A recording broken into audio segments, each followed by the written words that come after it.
그 대강절은 잘 아시지만 성탄절을 이제 준비하면서 그러니까 성탄절은 예수님의 탄생. 근데 예수님이 탄생하셨어요. 네. 그러니까 어떻게 보면 그러니까 대강절은 예수님의 초림과 재림의 탄생을 감사하는 마음으로 준비하는 기간이고, 그 다음에 예수님의 또 재림을 늘 깨어서 기다리고 다짐하는 절기죠. 그러니까 초림은 이미 이루어졌고 예수님 탄생하셨으니까.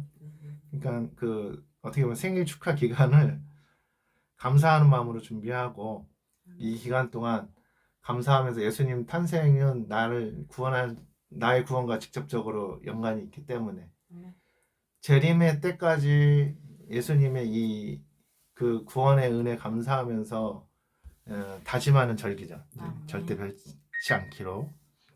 근데 오늘 본문에 예수님의 이 탄생을 예언하고 있는 장이기도 하고, 근데 이 이사야 9장을 잘 보면은 배경이 일단은 북이스라엘과 또 유다가 그러니까 분열 왕국이 된 거죠 지금. 그렇죠. 예, 이스라엘이 북이스라엘과 남유다로 나눠졌고, 그러니까 이제 이때 정치적으로도 혼란하고 사회적으로도 암흑기였고 영적으로도 혼란한 시기가 됐어요. 혼합주의가 되면서 우상을 섬기게 되니까. 그러니까 이때 이제 이사야 선지자는 주로 남유다에서 활동을 했는데, 오늘 말씀을 보면은 북이스라엘 쪽하고도 연관이 있는 거예요. 왜냐면은 북이스라엘이 우상적으로 숭배를 했고, 우상 숭배를 했고 도덕적으로 타락해서 하나님과 관계가 멀어지고, 그러니까 이제 혼합주의가 생기면은 타락할 수밖에 없어요 또.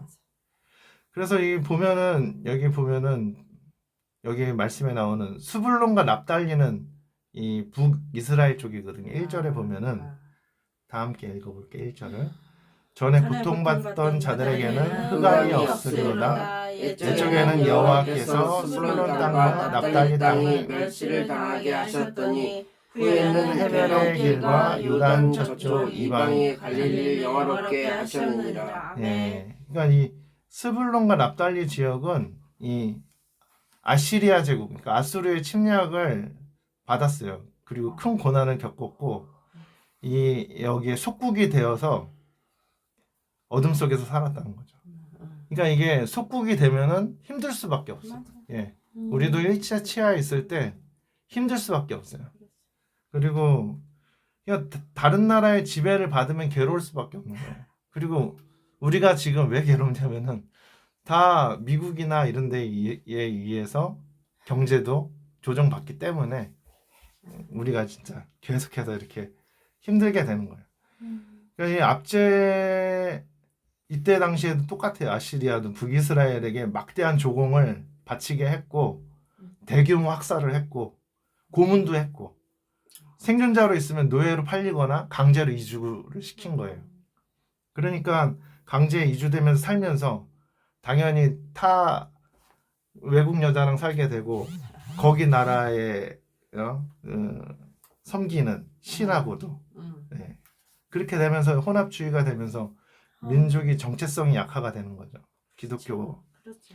자동으로 우상을 섬기게 되고 점점 어두워지고 하나님을 점점점 몰라가게 되는 거예요. 그래요. 항상 그런 식으로 되는 거예요. 그래서 이런 식의 이사야가 이 암흑 속에 있는 이곳에 이제 빛을 얘기해 주려고 예수님이 나중에 탄생한다, 이 얘기를 해주는 거예요. 2절에 보니까 흑암에 행하던 백성이 큰 빛을 보고 사망의 그늘진 땅에 거주하던 자에게 빛이 비치도다. 그러니까 이렇게 힘들게 있는 어둠 속에 있던 이 나라에 큰 빛을 보고 이 어둠에 있는 자에게 빛이 비칠 것이다, 이 얘기를 하고 있는 거예요. 흑암에 있던 백성들이 큰 빛을 보게 되고 사망에서 구원의 길이 열려진다. 근데 그가 누군가? 바로 예수 그리스도다. 예수님이 탄생한다, 이 얘기를 하는 거예요. 6절 7절을 이제 묘사를 그걸 잘 해주고 있는 거죠. 이 아기가 어떤 일을 하는가. 우리 6절 7절을 함께 읽겠습니다. 시작. 이는 한 아기가 우리에서 낳고 한 아들을 우리에게 주신 바 되었는데 그의 어깨에는 정사를 메었고 그의 이름은 김여자라 모사라 전능하신 하나님이라 영존하시는 아버지라 평강의 왕이라 할 것임이라. 그 정사와 평강이 평강이 무궁하며 무궁하며 또 다윗의 왕자와 그의 나라에 군림하여 그 나라를 굳게 세우고 지금 이후로 영원히 정의와 공의로 그것을 보존하실 것이라. 만군의 여호와의 열심히 이를 이루시리라. 아멘. 그러니까 이사야 선지자로부터 이 예수님에까지의 기간은 700년이라는 기간이 있어요. 그런데 이사야는 700년 전에 이렇게 이 예수님이 나타나셔서 왕이 될 것이다. 이것을 얘기를 하는 거예요. 그의 어깨는 정사를 메었다는 건 뭐냐면은 정사, 통치권을 가진 자를 얘기하는 거예요. 왕이 난다는 거죠. 그런데 이 왕이 다윗의 왕자보다 더 나라를 굳게 세운다는 거죠. 아멘. 예수님께서. 아멘. 다윗은 최고였어요. 절정을 찍은 그렇죠. 왕이었는데 근데 예수님이 더 절정을 찍는다는 거죠. 아멘. 그리고 이 나라를 다스리는 왕이 온다는 거예요. 근데 당시 상황을 적용하면은 아시리아는로부터 이 속국으로 압박을 당하고 있으니까 이 한 아기가 오면은 왕이 돼가지고 정사를 잘 해가지고 어디를 해방시켜준다? 이 아시리아를 해방시켜준다는 거예요. 근데 이게 시대 상황에 따라서 예수님이 왔을 때는 거기가 누구였어요? 로마가 되는 거죠. 로마의 속국에 있었고. 다 죽였잖아. 로마. 예수님이 진짜 오셨을 때는 상황이 그랬잖아. 그러니까 이 말씀이 그렇게 적용이 돼. 우리는 지금 누구야? 우리는 어디 속국이야? 이스라엘. 이제 해방이 됐지. 일본. 근데 경제적으로 미국. 지금 중국, 미국 여기 사이 껴가지고 새우등 터지고 있잖아요. 그래서 해석이 어떻게 되냐면 이들로부터 벗어날 수 있는 잘 다스리는 왕이 돼야 된다는 거죠. 예수님께서. 아멘. 근데 이게 1차적 해석은 그렇게 되는데 실제로 예수님이 오셔서 하셨던 말은 그런 나라가 아니다. 맞아. 이런 나라가 아니라 하나님의 나라는 사단의 속국으로 돼 있는 우리 영적인 아멘. 사단으로 묶여 있는 우리들이 네. 그러니까 요 조금만 힘들어도 우리가 낙심하고 포기하고 우리 매제 우스갯소리지만 진심이지만 한강물 다 마셔버린다고 그러고 그런데 그게 그냥 들리지 않고 아 정말 마음이 짠하고 나도 정말 너무나도 통행을 힘든 시기지만 그래서 여기 보면은 빛이 오면은 그 빛이 어둠을 밝혀주는 거예요. 근데 이걸 준비하면서 느낀 게 뭐냐면은 아멘. 정말 어렵잖아요. 그게 이제 어둠인 거예요. 사단이 그렇게 지금 만들고 있고 여기서 빛은 예수님이잖아요. 네. 근데 그 빛이 오면은 밝혀져야 되는 거예요. 그러니까 우리 상황으로 적용하면 예수님이 오셔서 어떻게 보면 우리의 지금 어려운 경제 이 모든 부분을 해결해 딱 해주면 좋은데 그게 안 되잖아 지금. 그런데 중요한 것은 시대가 그러니까 뭘 느꼈냐면은 더 어두워지면 어두워질수록 요만큼의 빛만 있으면 더 밝아진다는 거예요. 맞아. 영선이가 미술을 해서 알지만 이런 거에서 이 앞에 게 더 밝게 나오려면 뒤에 어두움을 더 진하게 하잖아요. 배경. 예, 저도 그거 그림자를 더 진하게 칠하잖아요. 그러면은 그러면은 앞에가 더 밝게 나오잖아요. 그래서 느끼는 게 뭐냐면은 이 시대에 예수님의 빛은 무엇인가 내가 생각을 해봤는데 정말 마음에 힘을 줄 수 있는 사람이다. 예수님의. 나는 어제 매제랑 자면서도 느끼는 게 매제 말 한마디 한마디가 어떻게 보면은 꼭 예수님께서 힘을 주는 느낌을 받아요. 아니 그래 이게 말도 안 되는 소리. 일단 이런 게 힘을 받는 거야. 근데 왜냐면은 왜 힘을 받는가 봤더니 매제는 일단은 계산을 안 하고 말해. 그냥 정말 말도 안 되니까 말도 안 된다. 근데 그런 그러니까 어떻게 보면은 계산하지 않고 말하는 그 진실함이 힐링이 되는 거예요. 나는 솔직히. 그런데 보면은 사람이 언제 힐링을 받는가? 그렇게 속마음을 정말 터놓을 수 없을 때 진실함으로 얘기할 수 있는 사람이 있으면은 그 힘을 얻는 거거든. 예수님을 우리는 특별하게만 영적으로 이런 것만 생각하는데 이 시대의 작은 빛은 예수님의 마음을 가진 자, 거짓이 없는 다윗과 같이 예수님 법궤가 왔을 때 가식 없이 춤을 출 수 있는, 말도 안 되는 걸 보면은 아우 말도 안 돼 이렇게 매제처럼 말할 수 있는 그런 마음을 가진 자가 빛인 거예요. 그런데 이런 사람은 시대가 어두워지면 어두워질수록 더 밝아져. 왜냐? 빛은 그대로인데 짙은 어둠에서 더 밝아진다. 아멘. 다시 말하면은 우리가 고난이 크면 클수록 이거는 빛은 더 바라게 돼 있다. 아멘. 라는 것을 이번 주간 또 매제랑 통화하고 전화하고 대화하면서, 그리고 내가 정말 힘들 때 또 영선이가 또 많이 위로를 해주고 또 엄마도 위로를 해주고, 그래서 아니면 나 진짜 떡실신 돼서 아무것도 하기 싫은 상황이 왔었거든요. 되게 연습하고.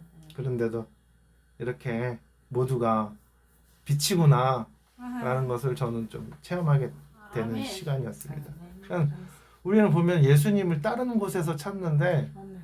예수님 마음을 가진 자가 바로 이 시대의 빛이라는 사실을 알았으면 좋겠어요. 아멘. 그런데 보면은 여기 보면 예수님의 이름이 정사를 메었고 그 다음에 기묘자, 이거 뭐 옛날에 이게 뭔 말인지 모르겠는데 기묘자는 그거예요. 초자연적인, 이거 불가능한 능력을 얘기하는 거거든요. 예, 초자연적인. 그래서 모사는 뭐냐면은 지혜로운 상담가. 그래서 예수님의 마음을 가진 자는 이런 능력이 와요. 아멘. 근데 이제 저는 이 시대의 초자연적인 능력은 사람의 마음을 얻는 거라고 생각합니다. 예, 아멘. 지혜로운 상담가, 예, 모사의 능력이고, 예수님은 근데 실제 초자연적인 능력으로 탄생하셨어요. 성탄절에 맞춰서 생각하면은 동정녀 마리아를 통해서, 그러니까 이제 기묘자라고 얘기를 하는 거죠. 그걸로 탄생. 그리고 예수님 기적적인 일 많이 하잖아요. 정말 그죠? 기적적으로 뭐 했죠? 5,000명을 살리시고. 예, 그렇죠. 5,000명도 먹이셨고 물이 변해서 포도주 되게, 이거 다 기적이에요. 풍랑 잠잠하게. 무리를 예. 걸으시고. 기묘자라는 거예요. 예수님 만난 사람이 또 다 힐링을 받았어요. 그죠? 아멘. 예. 대화하면은 치료받고, 그 다음에 안수하면은 또 치료받고, 귀신도 떠나가고 치료받고. 아멘.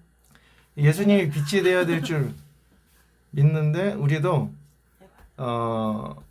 정말 그 마음으로 비춰줬으면 좋겠습니다. 근데 요즘 한 가지 더 나누고 싶은 거는 지금 시대가 갈수록 더 어두워진다는 느낌은 더 들어요. 솔직히.